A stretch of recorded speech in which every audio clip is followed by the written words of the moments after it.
देखिए, सबसे पहले हमारा आधार ये है कि वर्ब बाय यूजर के कंसेप्ट को स्टे किया जाए। अब आज अमेंडमेंट एक्ट आया है, इस अमेंडमेंट एक्ट से हम लोग नाखुश हैं क्योंकि हमारी उम्मीदें बहुत ज्यादा थी। उस उतनी उम्मीदों पे अमेंडमेंट एक्ट नहीं आया, थोड़ा उसमें काफी चीजें हमारे उम्मीद के हिसाब से रह गई। पर जो लीस्ट पार्लियामेंट ने काम किया है वो ये किया है कि वर्ब बाय यूजर, अगर वहां पे डिस्प्यूट है तो वर्ब बाय यूजर नहीं माना जाएगा। दूसरा, पार्लियामेंट ने कहा है कि अगर कोई गवर्नमेंट प्रॉपर्टी वक्फ संपत्ति घोषित हो गई है तो उसको हम वापस लाएंगे। ये लीस्ट एक काम पार्लियामेंट ने इस अमेंडमेंट एक्ट में किया है। अब कल की हियरिंग में ऑनरेबल सुप्रीम कोर्ट ने कहा कि हम इसको थोड़ा इसमें इंटरिम ऑर्डर करना चाहते हैं और उसमें इंटरफेयर करना चाहते हैं। तो मेरा सबसे पहला कहना यह है कि सुप्रीम कोर्ट इस मामले की आर्टिकल 32 में डायरेक्ट सुनवाई नहीं कर सकता है, क्योंकि जब ऐसे ही मामले पहले सुप्रीम कोर्ट आए थे तो बोला गया था कि आप हाईकोर्ट जाइए। पिछले 7 साल से 120 याचिकाएं अलग अलग हाईकोर्ट में लंबित है और कोई इंटरिम ऑर्डर जब हमने वक्फ एक्ट 1995 को चुनौती दी थी तो नहीं किया गया है। तो ये एक बहुत ही रॉन्ग प्रेसिडेंट सेट करेगा। Point number 1। पॉइंट नंबर 2, मैं आपको बताना चाहता हूं कि अभी दिल्ली में एक यमुना की रिवर बेड पे एक शिव मंदिर था, उसको तोड़ा गया और ये बोला गया कि भगवान शिव को हमारे प्रोटेक्शन की जरूरत नहीं है। मामला सुप्रीम कोर्ट आया, सुप्रीम कोर्ट ने भी उस ऑर्डर को अपहोल्ड किया। तो मैं ये बात कहना चाहता हूं कि जब मंदिर बाय यूजर नहीं हो सकता है, चर्च बाय यूजर नहीं हो सकता है, गुरुद्वारा बाय यूजर नहीं हो सकता है, तो ये वर्ब बाय यूजर कैसे हो सकता है? और वर्ब बाय यूजर के कंसेप्ट को स्टे करना चाहिए और इस कंसेप्ट के आधार पे जितनी संपत्ति गलत ढंग से ली गई है उसको वापस लाने की कार्रवाई होनी चाहिए। इंटरिम ऑर्डर ये होना चाहिए, ये बात हम कोर्ट के सामने रखेंगे।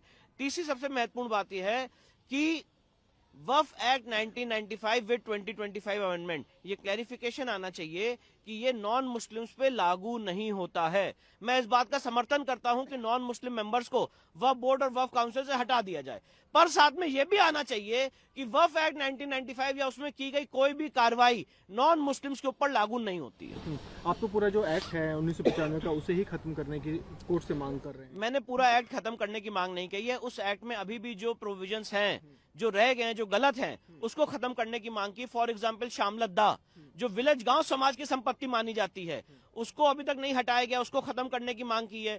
सेक्शन 6 में जो पर्सन एग्रीव्ड शेप्ड यूज्ड है, जिसकी श्रेणी में नॉन मुस्लिम्स भी आते हैं, उसको खत्म करने की मांग की है। सेक्शन 8 में टैक्स पेयर्स के मनी को वक्फ के सर्वे में उपयोग करना का जो प्रावधान है उसको खत्म करने की मांग की है।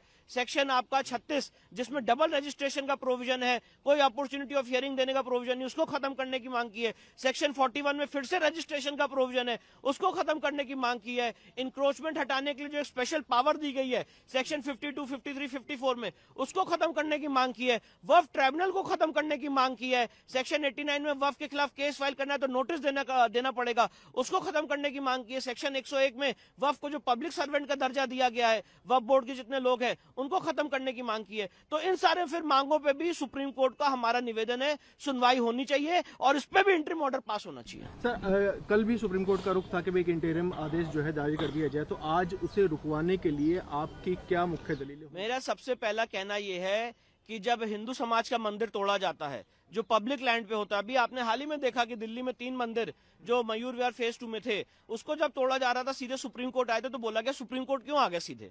जब वक्फ को लेके हम सुप्रीम कोर्ट आए थे सीधे तो बोला गया सुप्रीम कोर्ट सीधे क्यों आ गए। और 7 साल से पूरा समाज इस देश के अलग अलग हाईकोर्ट में स्ट्रगल कर रहा है। 140 से ज्यादा याचिकाएं देश के अलग अलग हाईकोर्ट में दायर हो चुकी हैं, आज तक कोई इंटरिम रिलीफ नहीं मिली है। तो क्या पैमाना है, क्या मापदंड है कि एक पक्ष सुप्रीम कोर्ट आता है और उसकी सुनवाई की जाती है और इंटरिम ऑर्डर देने के लिए एक बात की जाती है, तो ये कानून, यही चीज दूसरे पक्ष के लिए भी लागू होनी चाहिए। Point number 1। पॉइंट नंबर 2, मैं आपको बताना चाहता हूं कि अभी 4 राज्यों के जो एंडोमेंट एक्ट हैं जिससे हिंदू मंदिर को टेक ओवर किया गया है, उन 4 राज्यों के एंडोमेंट एक्ट की सुनवाई पिछले 13 साल से सुप्रीम कोर्ट में चल रही थी और हाल ही में सुप्रीम कोर्ट ने फैसला दिया है, मैं ऑनरेबल जजेस का नाम नहीं लेना चाहता हूं, जिसमें सुप्रीम कोर्ट ने कहा कि सारे मैटर हाईकोर्ट में चले, हम यहां पे इसको क्यों सुने।